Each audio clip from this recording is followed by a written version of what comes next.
Hey, what happened? It was just working. Oh, okay. Now I learned something else. I have to push the on button for the microphone. It's baby steps. Thank you very much for inviting me to speak to you guys. I mean, this is great to have the opportunity. I would be there in person, but my husband travels, and I have 2 rugrats, and can't bring them. In fact, they would tear that place up if I brought them. So I think we're better off this way. But look, I am extremely excited to speak with you tonight. Very excited, because I know that you guys, if you're at this meeting and you're here, you're doers and you want to do something. You know that the country's going to hell in a handbasket. I mean, I don't need to tell you that. And in fact, you know, I travel a lot and I speak a lot to a lot of people, and we can be bothered, but most people can't be bothered. So when I put myself around people that just can't be bothered to do anything to save the country, I always ask them this question. I say, listen, if you could be transported back into the late 30s in Germany and you could stop Hitler, would you do it? They're like, oh, are you kidding me? Absolutely. Okay. All right. Fair enough. And how many hours a week would you devote to stopping Hitler? What do you mean? I mean, I quit my job and do it. I'm like, great. Can you do 2 hours a week from now on, because we're here? And so, you know, I was a writer, and I still am, for outlets like Federalist, you know, Daily Wire, usual suspects. But I got tired of writing and having my pieces just kind of go out there in the ether. So I started a group in January with several Black for Trump members, Brexit members. Actually, all of us were pretty much minorities. And we're like, look, I mean, we can't just write the articles. We need to figure out what's going on, and we need to talk about these issues. And so now we have 33 counties roughly active now here in North Carolina, and we've got 27 states. And I'll tell you the thing about what we're doing, you guys. We're pure ideologues. I mean, I'm definitely a conservative, but I'm absolutely hated by the GOP. I've had very little pushback from the left, and I've had a lot from the right, because what we've stumbled on is something I'm going to show you in a minute. And it doesn't paint elected officials in good light, but I don't care. And you shouldn't care either, because we had very little time to save this country, and we have to deal in absolute truth. That doesn't sound like any good news, like I promised, but here's the good news. I'm going to tell you from experience what's been happening to us over the last 9 months. We have had, I'm not kidding you, the biggest, okay, if you had to take a guess on the biggest demographic that is coming to us, what would you guess?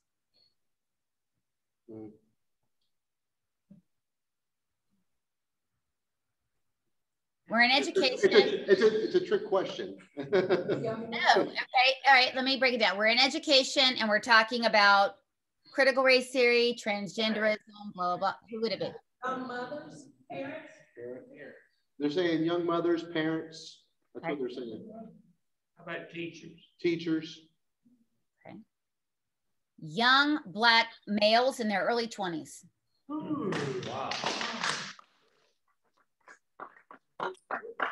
And here's another one. Gay men. Okay, here's why. You know, John Woodard's in the crowd. He can tell you, I have a very big mouth and I run it constantly, and I say what I think. So very early on, we started talking about transgenders, transgenderism in the bathrooms, right? Letting boys in, teaching, grooming children for transgenderism. Many young Black men gravitated toward us and said, look, I am sick and I'm tired of Black men, Black males being feminized. This is a huge problem in the Black community.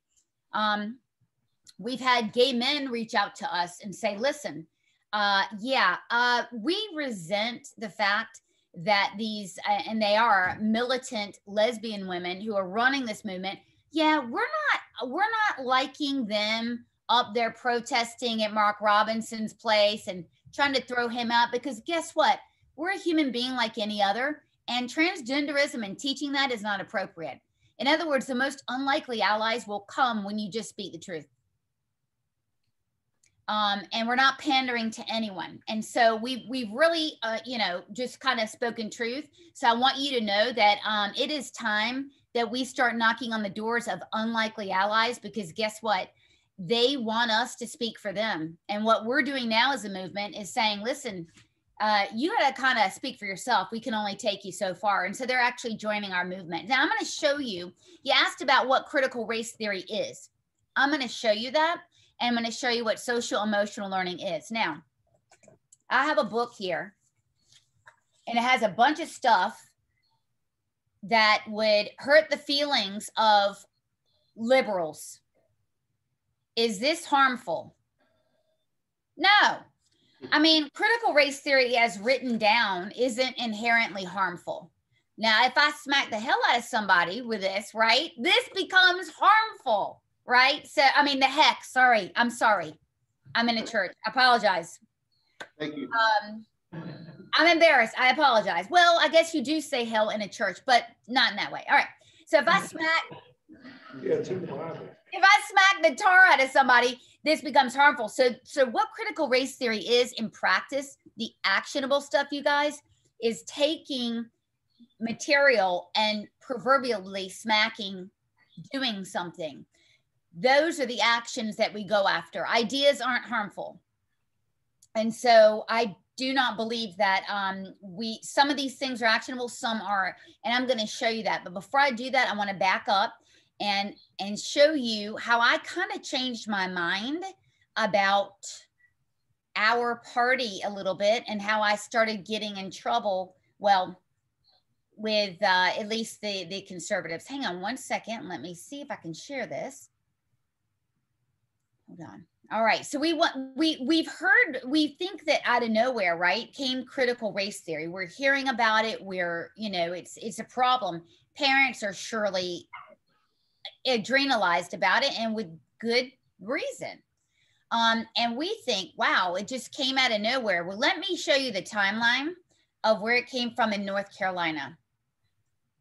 Hold on. I'm sorry about this, guys. I'm trying to, and as you already know, I'm pretty dumb when it comes to technology. Sorry.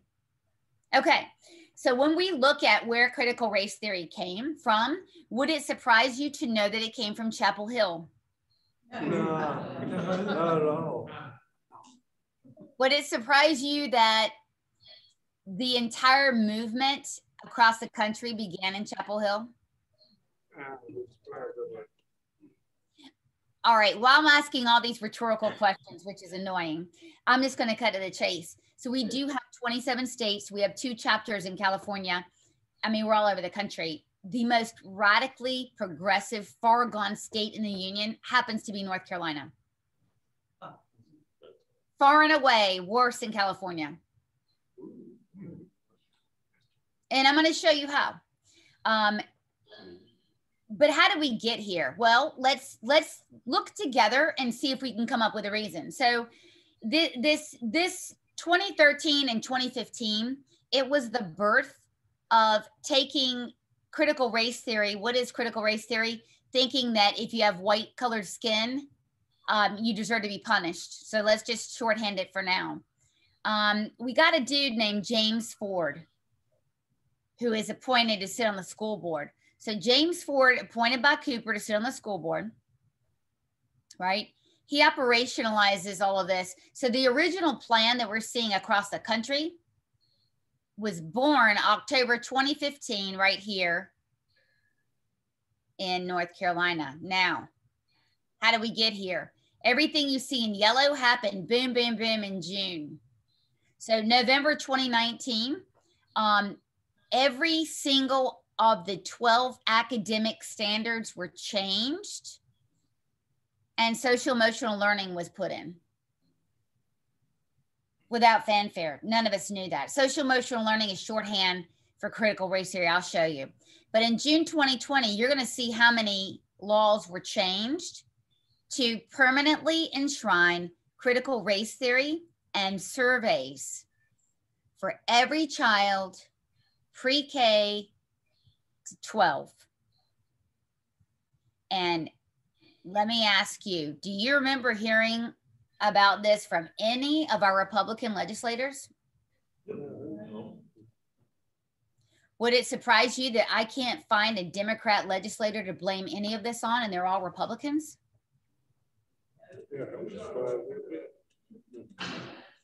Well, you know, this just goes to show you a couple things. First of all, we're attracting people that have no party affiliation, and that everybody's to blame, right? As long as the money's green, right? There's, you know what I mean? You get it, like, you know what I'm saying? And so I want to give you a really solid illustration of what critical race theory is and how it slaps our children upside the head. Okay. So I'm going to show you, this is James Ford. So James Ford is a Black guy on the state school board appointed by Cooper that everybody has been scared of. No one's called it out. And you've even got Republicans yucking it up with this guy constantly until I came around. And again, I have no fear and a very big mouth. So I've been calling out this guy since January. This guy makes this statement on the DPI's webpage, actually, June 2020. We are duty bound to be deliberately anti-racist and get this, to cleanse this institution of every vestiges of white supremacy that exists. When you see the word cleanse and erase in the same sentence, that's pre-genocidal talk. This is our state, DPI, and Board of Education.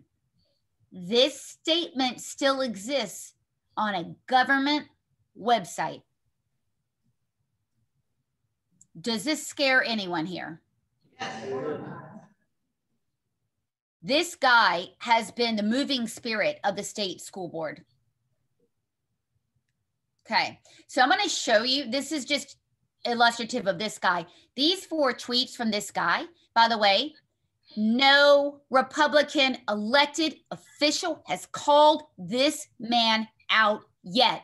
None of them. This is what critical race theory is. I don't know, I'm going to say from June 26th, I don't know, I know some extremely nice racists, the most pleasant people you've ever met. They're congenial, personable, even charismatic. It didn't change the fact they're racist. I just felt the need to say that.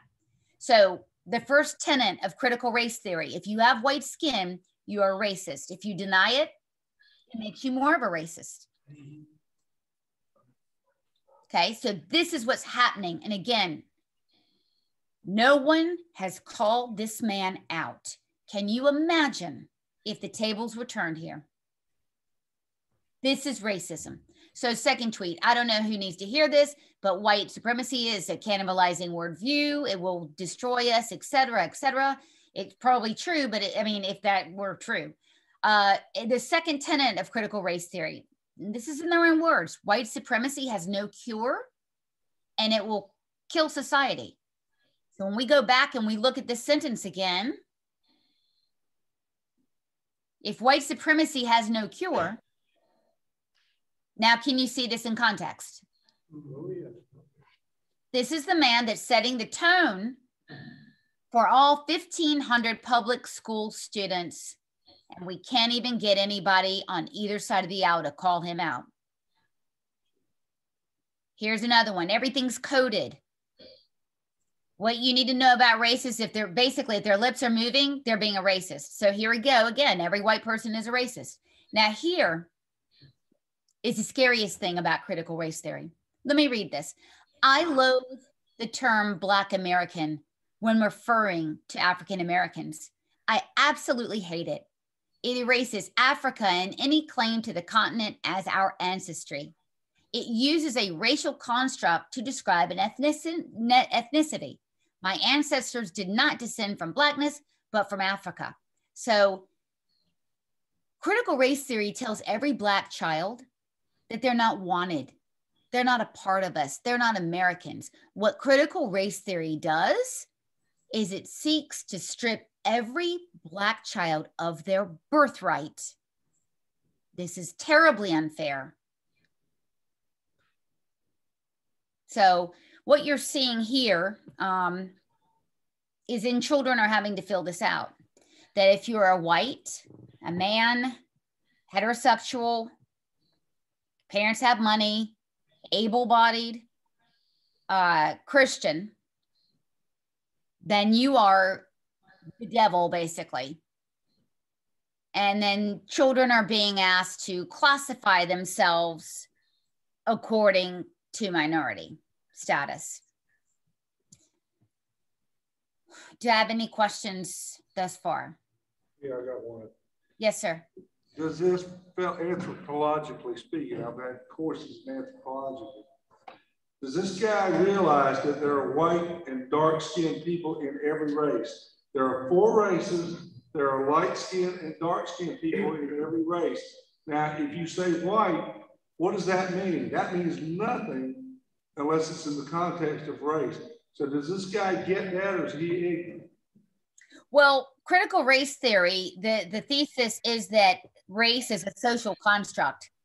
And that means that people demonized a certain color because they wanted power. So that's the thesis. And so they're trying to reverse engineer it. If you know what I'm saying, they're weaponizing 400-year-old history to scapegoat, to stereotype, and collectively punish children in our schools.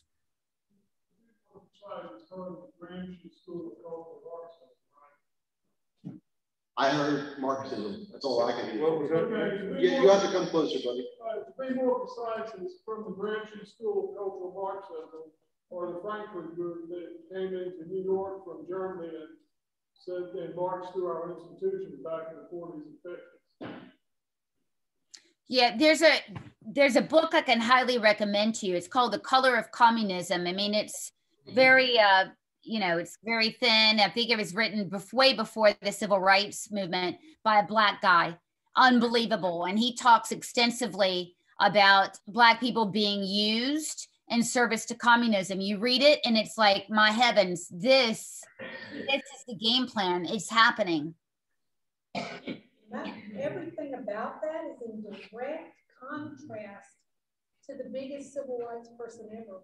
Everything Martin Luther King said was in direct contrast to that, because when people talk to me like that, I'm like, so you don't agree with Martin Luther King, right? Oh no, I didn't say that.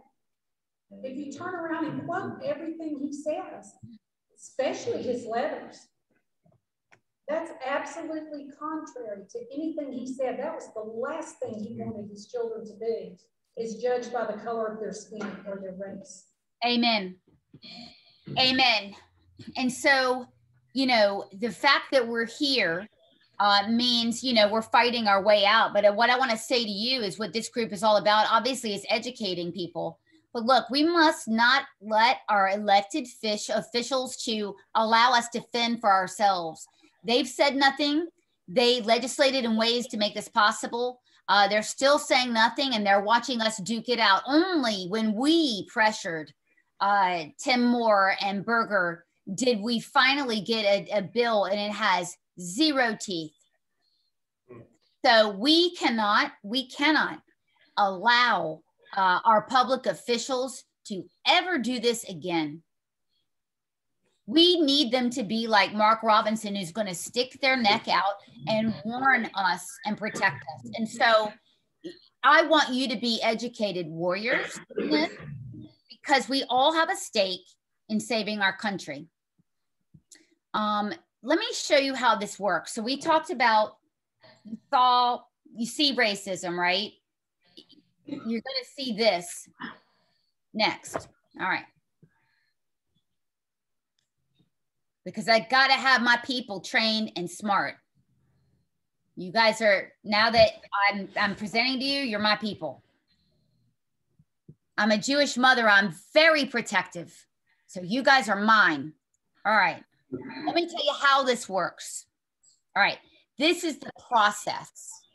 Okay. Because critical race theory is a tool. All right. It's a paddle. So it's data collection, breaking down the identity, and identity reformation. So it's classical brainwashing. But the data collection is critical. So surveys, Classroom exercises. I'm going to show you medical forms and laptop tracking. This is the feds keeping track on citizens, through their bank accounts, right? They're doing it through their children also. But here's the identity breakdown. So they're isolating children. They're manipulating them with CRT. You can see how that's possible now, right? They're also giving psychiatric interventions given by the teachers. The identity reformation is historical. I mean, it's complete. It's horrible. It's identity reformation by historical narratives, propaganda, social pressure, and now we're adding on psychiatric treatment in the schools. So I'm going to go over this briefly.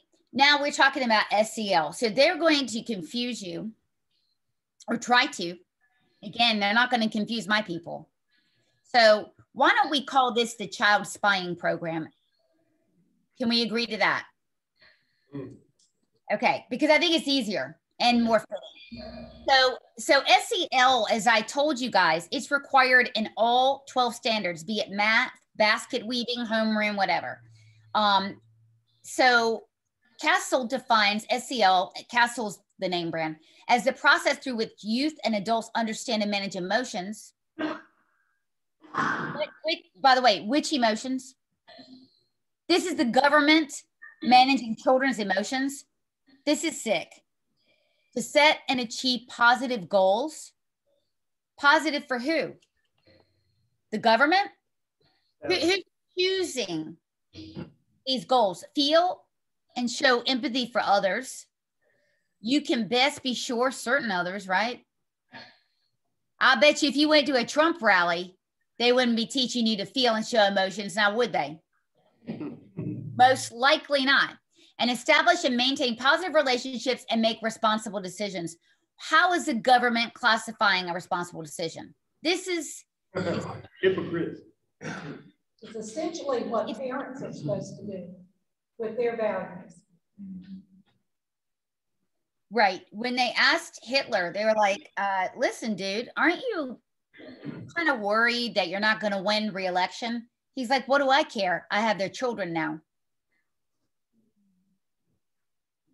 That's what this is.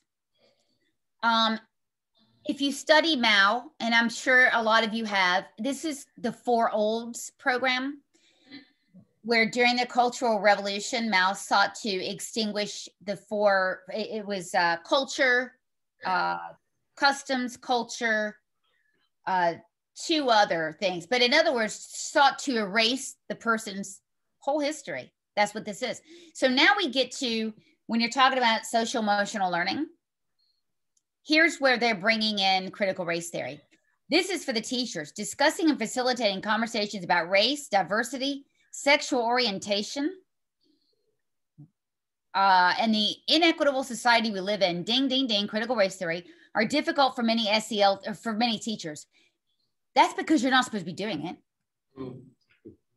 So now we have a system, y'all, where grown men can ask girls about their sexual orientation and not be,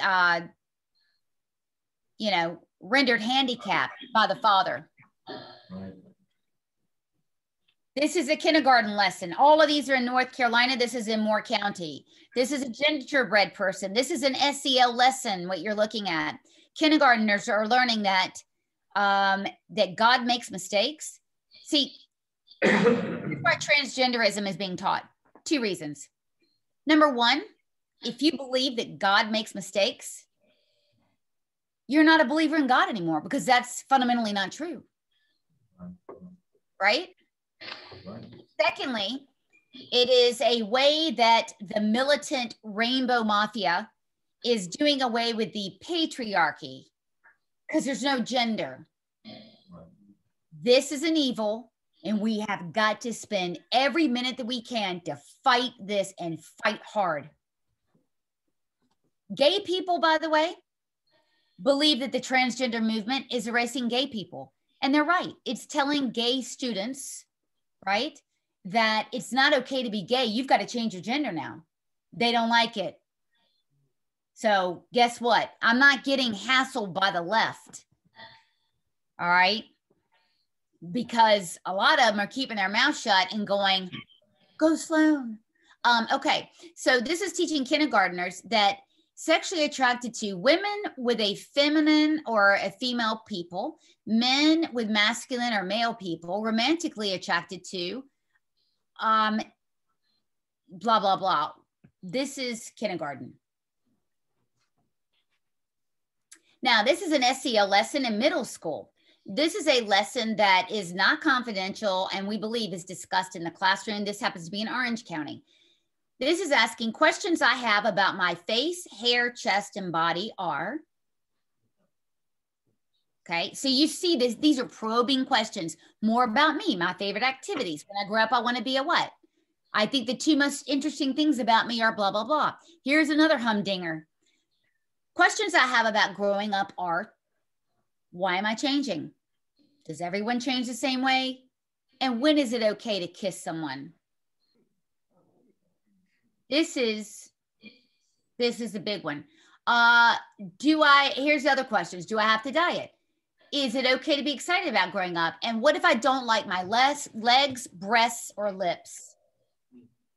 Okay, this is a grown man, if it's a teacher, is able to ask a girl, a prepubescent girl, about her breasts. Again, this social emotional learning thing makes it legal. About my friends. My best friend's name is, my best friend thinks I am. And then here's another one. Something my friend does that worries me. This is surveillance. Here's another one. My mom's name is, today I would describe my relationship with my mother as, okay, this is social emotional learning. Now let's go to surveys, which are a part of social emotional learning, but I want to be clear. The law now, the law that Republicans wrote and pushed in, that the progressives on the state school board have manipulated, and that our progressive state superintendent is lying to us about. Here's a survey that a school is given. I think this is an, is there a county named Richmond County here? Yes. Okay, this is Richmond County. Have you ever bought or sold drugs at school? Have you bought or sold drugs when not at school? And otherwise, and on and on. But it's asking children to implicate themselves in a felony without being represented by a lawyer. And now, here's another interesting thing. You see never, seldom, sometimes, often, or a lot. So out of the 5 answers they can give, only 1 is legal. So can you imagine them not reading the question right or checking the wrong box or whatever, because they've got 4 chances to be in legal trouble and 1 chance not to. Do your friends use cigarettes? Do your friends sell drugs? Well, if Johnny says yes, I mean, who do you think they're going to be surveilling? This is a police state. Used crack, used inhalants, hallucinogenics, heroin, steroids, on and on it goes. I don't even know what some of these are, but it's asking the same question twice. Okay, this is Charlotte Mecklenburg school system, and this is fun because again, you're going to see the trickery that's involved here. Grades 6 through 13. Look at the trickery. How would you describe your gender? Male, female, non-binary, gender fluid, or not sure? Then it's asking, do you identify as a transgender? As if the first question wasn't enough. Yes, no, not sure. Which of the following best describes your sexual orientation? Straight, gay, lesbian, bisexual, pansexual, asexual, questioning my sexual orientation, other, or not sure. Does anyone see the manipulative nature of this? It's quite, yeah, it's quite unbelievable. This is Johnson County. I believe it's middle school. What is your gender? What is your age? Now, here, children are being set up to be canceled. LGBTQ means pertaining collectively to people who identify as lesbian, gay, bisexual, transgender, and queer. But there's a lot more than that. And it's asking the children whether or not they do or do not support. I support this community or not. And it's asking them several times. So can you imagine a kid says, no, I don't? Right. And so I can handle being canceled. You can handle being canceled. You think back to when you were 14, 15, and 16. Can you imagine the psychological trauma that they're setting kids up for? This is social emotional learning again, guys. All right, this is, anyone ever heard of panorama surveys in here? What kind of survey? Say it again. Panorama. Oh, yes, that's Garland set it up, right? Ooh. Garland and Darlin. So panorama survey got its start in North Carolina in 2012 as a pilot.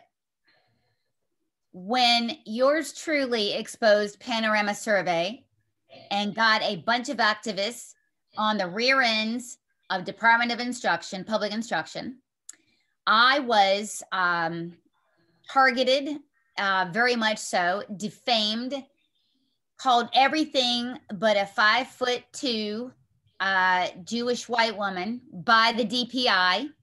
And I was set up to be arrested by attending a meeting that I didn't do, by Catherine Truitt and her people, the DPI. They do not want us talking about panorama. We have not yet figured out why. But it's the same thing that happened with the DOJ. So look, here's what a survey looks like. Can you guys see this pretty well? It's like something you'd get at the doctor. It's asking, how often did you feel excited, happy, loved, safe, hopeful, angry, blah, blah. It's asking you to implicate yourself in a mental disorder, and it's attached to your student number. So we know in China, they do a social credit score, right? Yeah, they're doing it here. This is fun. And I'm sorry this is in a church, but this is what our kids are saying. This is the DPI and the CDC teaming up for a middle school survey. So 11-year-olds are being asked, have you ever had sexual intercourse? How old were you when you had intercourse for the first time? So in other words, they don't really care about your answer, right? 8 years old, 9 years old, 10 years old. I mean, this is, whew. How many people have you had sexual intercourse with? So again, this is the third time they ask. So 1 person, 2, 3, 4. And when was the last time you had sexual intercourse? This is absolutely beyond the pale. I just busted the DPI for putting out this survey without proper notification to parents 3 weeks ago. Now, schools have the chance to opt out, but we need to get the word out. Do not allow children to take any surveys at school, please. Here's another question. How long would it take you to get and be ready to fire a loaded gun without a parent or other adult's permission? The gun could be yours or someone else's, and it could be located in your home, car, or someone else's home or car. I could not get to a loaded gun. Less than 10 minutes, 10 minutes or more, 1 or more hours, etc. You know how teenage boys are, right? I mean, because my son would answer less than 10 minutes. Right? But think about how that can impact them. This is another survey. This is Richmond County also. Do your parents have a job? That's none of their doggone business. Okay, this is the coup de grace for me. This is awful. This is up at the top, a panorama survey. And these are all from the DPI, the Department of Public Instruction. During the day, are you taking care of anyone in your family, such as siblings, parents, or grandparents? No. Yes for part of the day, yes for most of the day. Why is the government asking our children what's going on in our homes. Here's another one. On an average school day, how long after school are you alone with a parent or adult? I'm not alone, less than an hour, 1 or 2, 3 hours, 4, 6 hours. So they've already asked the children questions about how many sexual partners they've had. Now they want to know how often they're home alone. Does this seem like grooming to anybody?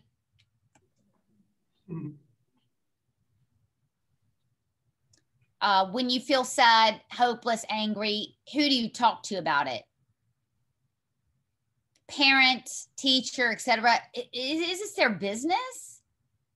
When you have questions about this is middle school, sexually transmitted disease like HIV, pregnancy stuff, who do you talk to? I mean, you know, again, it's none of their business. And so these are, you know, what we do. We're investigative journalists. We're activists, we're advocates, we're putting people in touch with legal folks. I mean, when it comes to conservatives, a conservative group has not looked under the hood of public education, perhaps ever. And the reason for that is we've been saying, hey, as long as our party makes sure that we have school choice, we're cool. But right now, we are in the middle of, well, we may be at the end of, I don't know, a culture war. You know, we have not wanted to roll up our sleeves and fight this culture war, and we've ceded ground and ceded ground and ceded ground. And I believe in Raleigh and other places, there has been a gentleman's agreement that the liberals can have education, and we'll just take the school choice, and guess what? We'll all make money, right? Conservatives, or not conservatives, Republicans will, etc. It's unbelievable. I mean, you know, the other day I found on Twitter, John Bell and some other Republicans yucking it up with a lobbying group that's pushing comprehensive sex ed and pushing to have boys to go in the girls' bathroom. Now they'll tell you, oh, it's important to be bipartisan. No, I'm sorry. While we're out here fending for ourselves and these people haven't made statement number one in support of parents, they don't get to go partying with the lobbyists up there doing this to us. We have to change this. So that's my presentation. Thank you. Okay.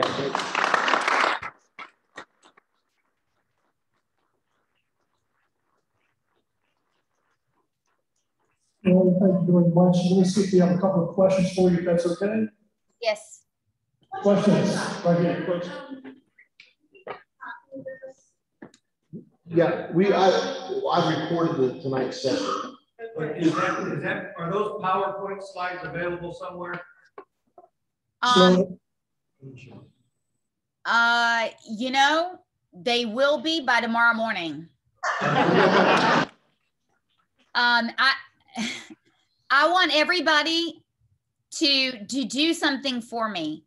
The action item is this. I want you to go to our website and I want you to sign up for the newsletter, and I want you to get 10 people to do it also, because we're going to report every week and we're going to keep you informed and we're going to ask you to do stuff every week. So it is edfirst, edfirstnc.org. But the beauty is I've got all the primary documents up for you to look at. We never want you to say, oh, I believe Sloan. I mean, not at first. We want you to not believe anything that we say and then go look it up at in the primary documents. We have primary documents. That's important. Any other questions? Yes. North Carolina General Assembly passed several statutes about keeping critical race theory out of schools, certain statutes. That's what name some of them, talk about it. So a couple of things. Number one, we have to understand that critical race theory is in all 12 standards as mandated from K through 12. In California, it's only mandated in high school. Social emotional learning is critical race theory. It's mandated in all classes, full stop. That's one. Number two, we have the social studies standards, which is critical race theory. Okay. That's K through 12. Again, California, it's only high school and people are raising Cain about it. here, K through 12, right? The bill 324, it hasn't passed, it won't pass, it was vetoed. And why didn't we do something in 2020? Why didn't Dan Forrest, when he was running, make that a campaign issue? I would think he would have done pretty well. You know, the bill has no teeth, sir. That means if a teacher does violate it, so what of it? You know, here's the thing about our side. Our side gives us bills with no teeth. And it does for the left. It gives them bills that are so broad that they march in the worst stuff in the world that we have to sue our way out of. It's not fair.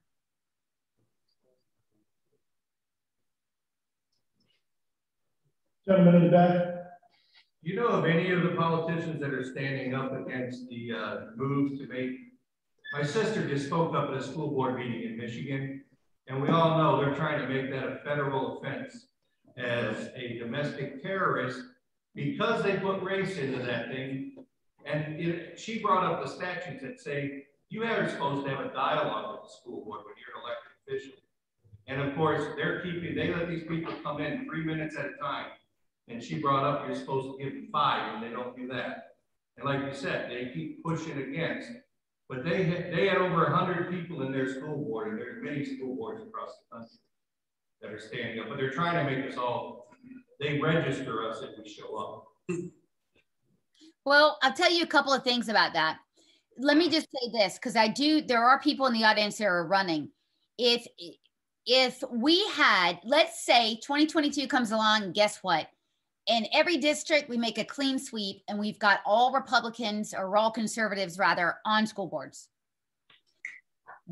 They can only affect 20% of what's going on. It is at the state level. It's not supposed to be, but it is. Number one. Number two, Catherine Truitt, who's a progressive, issued a statement on September 28th that said, accused parents of being violent at the school board meetings, and wrote a statement that said this should not be. September 28th, same day, the National School Board Association posted her statement and said, wow, what's going on? The 29th, the infamous National School Board Association issues a statement to Biden calling parents domestic terrorists or inferring that. 5 days later, the DOJ makes a statement. That's the timeline. So I'm asking all of you to get your rep to stand up and put them on the spot. Do you stand with us? Are you going to call out Catherine Truitt, who is standing against the parents? Are you going to stand with us? Catherine Truitt, being the superintendent, must retract that statement. There was no proof. And now the Democrats and the progressives, sir, they're using that against us at every turn by saying, well, your Republican superintendent said blah, blah, blah, blah, and they're shutting down school members. We have to get our reps to do the work that we elected them to do. It's what you said at the beginning. They've made verbal abuse the equivalent of physical abuse, and they've succeeded in making that legal. Therefore, if you say anything, they consider it assault.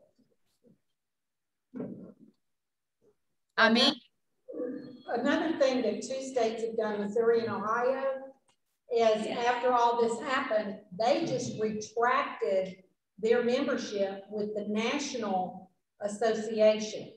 And if all the states did that, the National Association would be worthless. Or even if we had 30, states, you supposedly have 30 to 35 conservative states and legislatures and whatever. But if all of them took a stand like that, then they would be useless. They wouldn't have any power. They've already apologized yesterday, so that's good. But again, what has happened is they're not going to do that in North Carolina because Catherine Truitt's already made a statement. In other words, absent her statement, we'd be in good shape. She's already weighed in on it. And by the way, I think that I'm aware of between Rhode Island and this state, those are the only 2 states where the state school superintendent joined in. Now, Catherine Truitt has been sending parents who have been concerned about critical race theory to local school board meetings. She's been doing that. But then this happens. So if we can get her to apologize, maybe we can get some protections. But until then, North Carolina would have no reason to back out of this organization because the Republican school superintendent is in agreement. I have a question. I have 2 kids in the school system in one county over. What do I need to ask our school board to make sure that CRT is being taught or not being taught? What questions should be asked to the school board so they're direct and not trying to hide anything? Well, I'm going to be fair to school boards and say that a lot of school board members do not know about social emotional learning and this stuff. They don't know.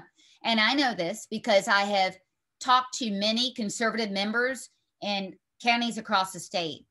And so, you know, one thing that we can do is we can have school boards say that we're going to have a mandatory opt-in. In other words, you're going to have on file in every single class, all 12 subjects, a mandatory signed opt-in to ask any of the students questions. Because I guarantee you, because then the program falls apart, right? Yeah. An opt-in to the surveys is what you're talking about, all those survey questions. Yes, because right now what they're doing is they're saying it's a passive opt-in. In other words, you know, we're going to give a little quick message, you know, and say that we're going to do a survey on a certain day and parents are probably not going to see it. And then we're going to count that as an opt-in. No, you're going to have to make it conscious in every single class, mandatory opt-in. Sloan, we want to thank you tonight for all the information you gave us. We appreciate your time. Thank you so much. Thank you. Once again, your website is edfirstnc.org. Everybody needs to take a look at that. Any comments as we close tonight? Sloan, from you, any more comments? I just want to thank you guys. I mean, there's something that you can do. Again, you know, calling on your rep and putting them on the spot to stand with us. They have to stand with us. They have to get Catherine Truitt to retract that statement. They have to stand with us. They have to fight with us. We deserve more than we're getting from our reps. And for everybody running, you know, we need to feel cared for out here as parents. And just keep that in mind. And thank you again. Thank you. Thank you. Yes, thank you, Sloan. Thank you so much. Thank you. Thank you.